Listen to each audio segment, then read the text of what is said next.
যারা আমার সঙ্গে পেট খুলে থ্রুতে কথা বলে তাদের মধ্যে অনেকেই আমাকে প্রশ্ন ছুড়ে দিয়েছে যে দাদা, আমার ভালোবাসার মানুষটা বর্তমানে আমার এক্সে রূপান্তরিত হয়েছে, তো আমার এক্স যখন আমার সামনে দিয়ে যায় তখন আমি কীরূপ রিয়াকশান দেব। তো এই বিষয়ের উপরই আজকে কথা বলবো। যারা এই টপিক রিলেটেড ভিডিও পছন্দ করো তারা অবশ্যই ভিডিওটিকে সম্পূর্ণ দেখতে থাকবে, তথা যারা এই সমস্যার মধ্যে পড়েছো, তো এই সমস্যাগ্রস্তদের উদ্দেশ্যে একটাই রিকোয়েস্ট করব, আজকের এই ভিডিওটা সত্যিই খুব ইম্পর্ট্যান্ট হতে চলেছে। কেননা এরকম সমস্যায় কিন্তু আমরা অনেকেই পড়ে থাকি। শুধু যে আমাদের ভালোবাসার মানুষটার সঙ্গে ব্রেকআপ হয়ে গেলেই যে তাদেরকে সামনে পেলে আমরা ইতস্তত বোধ করি তা কিন্তু না। অনেক সময় আমাদের ভালোবাসার মানুষটার সঙ্গে আমাদের কোনো কারণবশত ঝগড়া ঝামেলা মান অভিমান ভুল বুঝাবুঝির কারণে কনভারসেশন বন্ধ থাকলে, কথোপকথন বন্ধ থাকলেও কিন্তু আমরা সামনে দিয়ে যাওয়াকালীন কীভাবে সামনের মানুষটাকে ফেস করব সেই বিষয়ে কিন্তু আমাদের মনে বিবিধ ভাবনা কাজ করে। তো আজকের এই ভিডিওতে সেই সমস্ত ভাবনার অবসান হবে। তাই শুধুমাত্র ব্রেকআপের পর এক্সকে সামনে পেলে সেই মুহূর্তে তোমরা কীরূপ রিয়াকশান দেবে এই বিষয়ের উপরেই ভিডিওটি না, এর সঙ্গে তোমার ভালোবাসার মানুষটার সঙ্গে বর্তমানে ঝগড়া ঝামেলা মান অভিমান ভুল বুঝাবুঝির কারণে তোমাদের কথাবার্তা বন্ধ রয়েছে, এই সিচুয়েশনে সে যদি তোমাদের সামনে দিয়ে যায়, সামনে দিয়ে যাওয়াকালীন তোমরা তাকে কীভাবে ফেস করবে এই বিষয়ের উপরেও কিন্তু কথা বলবো। তাই ভিডিওটি সকল ভালোবাসার মানুষদের জন্যই প্রযোজ্য, শুধুমাত্র এক্স যাদের ভালোবাসার মানুষগুলো এক্সে রূপান্তরিত হয়েছে তাদের জন্য না, সকল ভালোবাসার মানুষদের জন্য এই ভিডিওটি প্রযোজ্য।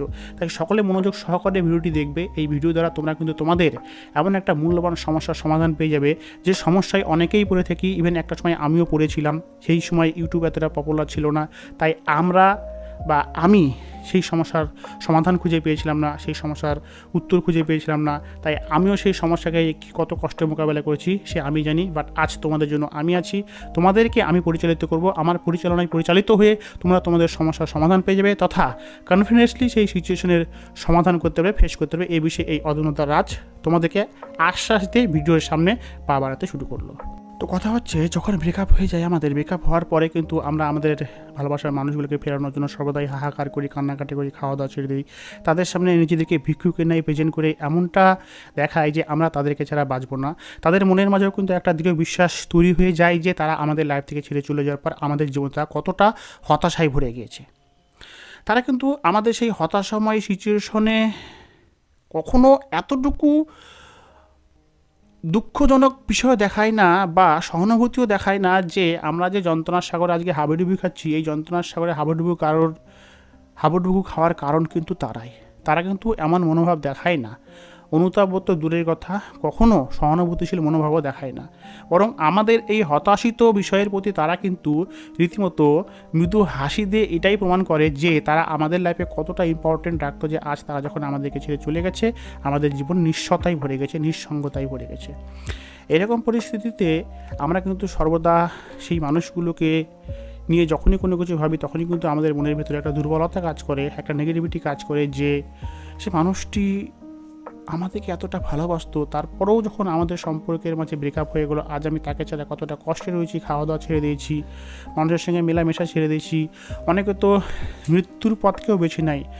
আজ আমি এরকম যন্ত্রণার সাগরে হাবুডুবু খাচ্ছি, অথচ সেই মানুষটা আমার সঙ্গে দেখা হওয়াকালীন কখনো দেখলাম না তার মুখের চোখের মধ্যে যে একটা মায়া ভরা ভাব বা তার মধ্যে একটা অপরাধ বোধ, কিছুই দেখতে পেলাম না। বরং সে এমন একটা ভাবনা নিয়ে আমাদের সামনে দিয়ে যায় যে আমরাই যেন অপরাধ করেছি, আমরাই যেন দোষ করেছি, তারা যেন কোনো অপরাধী করেনি। কিন্তু সম্পর্কটার বিষয়ে যদি নিখুঁত করে ভাবা যায় তবে কিন্তু এটা বোঝা যাবে যে তারাই কিন্তু অপরাধ করেছে। কেননা তারা কিন্তু আমাদেরকে অনেক বিশ্বাস জাগিয়ে, অনেক আশা দেখিয়ে সেই আশাকে ভেঙে দিয়ে কিন্তু মাঝপথে একাকে খেলে চলে গেছে। তাহলে এরকম একটা পরিস্থিতিতে যখন তাদের সামনাসামনি আমরা হই, তখন তাদের তরফ থেকে আমরা এটুকু আশা করতে পারি যে আমাদের এই দুরবস্থা দেখে তাদের মধ্যে একটু সহানুভূতিশীল ফেস রিয়াকশান, একটু অপরাধবোধের ফেস রিয়াকশান আমরা কিন্তু সেটা পাই না। বরং তাদের সঙ্গে যখন আমরা পাসিং করি, যখন কোনো কারণবশত তারা আমাদের সামনে চলে আসে, তারা এমন একটা ভাব দেখায়, চোরের মায়ের বড় গলা বলে একটা কথা আছে, যে তারাই যেন আমাদের প্রতি কোনো দোষ তো করেনি, বরং আমরাই যেন তাদের প্রতি কোনো দোষ করেছি, যার কারণে তারাই গলা উঁচু করে মুখের মধ্যে কোনোরূপ দ্বিধা সংকোচ বোধ না রেখে আমাদেরকে পাসিং করে। আর আমরা কি করি, আমরা যেহেতু তাদেরকে ভালোবেসেছি, আমরাই নিজেদেরকে অপরাধ বোধ মনে করে মাথা নিচু করে তাদের সামনে পড়লে কিন্তু ইতস্ততায় ভুগি যে কী করব, কীভাবে এই সিচুয়েশনের মোকাবেলা করব। এমনটা হয় কিনা বলো? তো আমার প্রশ্ন হচ্ছে, যদি তোমরাও এরকম সিচুয়েশনে পড়ে থাকো, তখন তোমাদের স্বাভাবিক মনোভাব তোমাদেরকে যেভাবে ভাবাবে যে সেই মানুষটার সামনে আমরা মাথা নিচু করে চলে যাব, বাট এমনটা কিন্তু করবে না। কেননা এর ফলে কিন্তু এটা প্রমাণিত হয়ে যায় যে তুমি দোষ না করেও দোষী। তুমি দোষ না করেও দোষী সেই মানুষটা কিন্তু তার ফেস রিয়াকশনের দ্বারা এটাই প্রমাণিত করে দেয়। আর তুমি দোষ না করেও মাথা নিচু করে যাওয়ার ফলে কিন্তু তুমি সেখানে দোষী হয়ে যাও। মানছি যে সেই মানুষটাকে তুমি ফেরানোর চেষ্টা করেছো, তোমার আত্মবিশ্বাস সেই মুহূর্তে অনেকটাই নিচুতে চলে গেছে, যে কারণের জন্যে কিন্তু তুমি মাথা নিচু করে চলে গেছো, তোমার নিজেকেই অপরাধী মনে হচ্ছে। বাট একটা কথা বলো তো, তুমি সত্যিই কি অপরাধী? অপরাধী তো সে।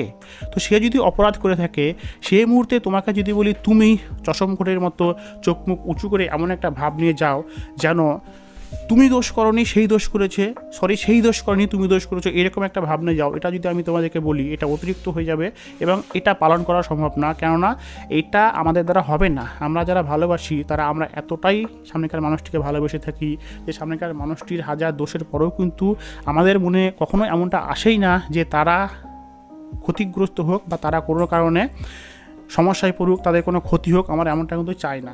কেননা আমরা যারা ভালোবাসি তাদের মন মানসিকতাগুলোই এমন হয়ে থাকে।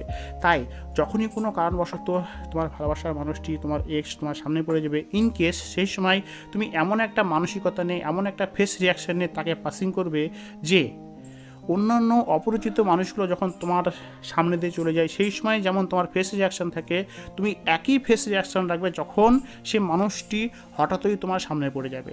অপরিচিত মানুষরা যখন আমাদের সামনে পড়ে যায় তখন যখন আমরা নর্মালি একটা ফেস রিয়াকশান, নর্মালি একটা ভাবনা নিয়ে যখন সামনে এগিয়ে চলে যাই, সেই রকমই যখন তোমার এক্স তোমার সামনে পড়ে যাবে তখন তুমি তাকে ইগো দেখানোরও চেষ্টা করবে না, ইগনোর করানোর চেষ্টা করবে না। বাট অপরিচিত মানুষরা যখন আমাদেরকে পাসিং করে সেই মতো অবস্থায় যেরকম তোমার ফেস রিয়াকশন থাকে, মানসিকতা থাকে, সেই একই রকম মানসিকতা কিন্তু এক্ষেত্রেও তুমি রাখবে যেরকমটা একজন নর্মাল মানুষ তোমাকে পাস করার সময় থাকে।